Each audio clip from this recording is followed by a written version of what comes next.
we're gonna chat about men in the workforce briefly today. This is a topic that has been rising in the US economic zeitgeist the past couple of years.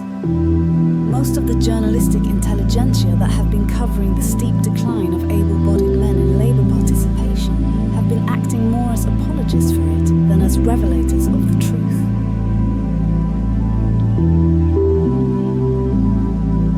So typically when this issue is addressed, a popular starting point is 1953, when 98% of prime working age men were gainfully employed.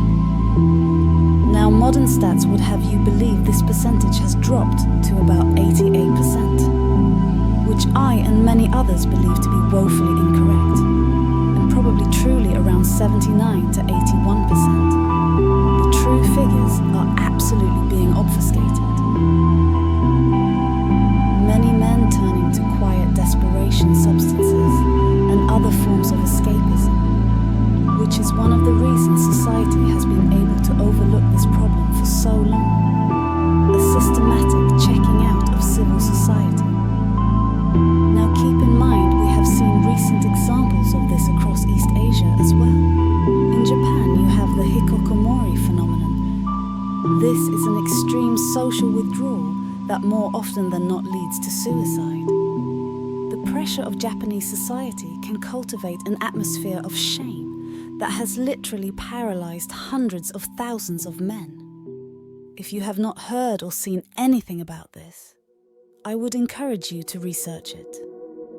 Also, across the way, in CCP-controlled China, a similar movement called Beilan, which stands for Let It Rot, a slightly more severe mode of quiet quitting, a backlash to what many of the young feel to be unachievable societal expectations. Keep in mind, millions of Chinese men have no prospects for marriage. There simply are not enough women. Yikes! But bringing this back to North America, we have so many devastating factors at play. Crippling rent prices, increasingly aggressive background checks, punishing debt, flight from dating and marriage, addiction to digital distractions, neurotic human resource staff, huge car insurance payments.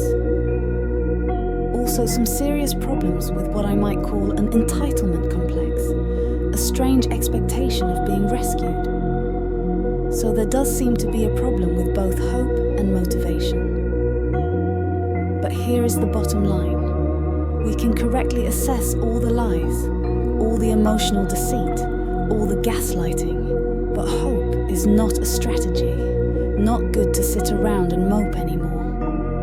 The Obama-era platitudes did not work. That's it for now. Ciao, boys.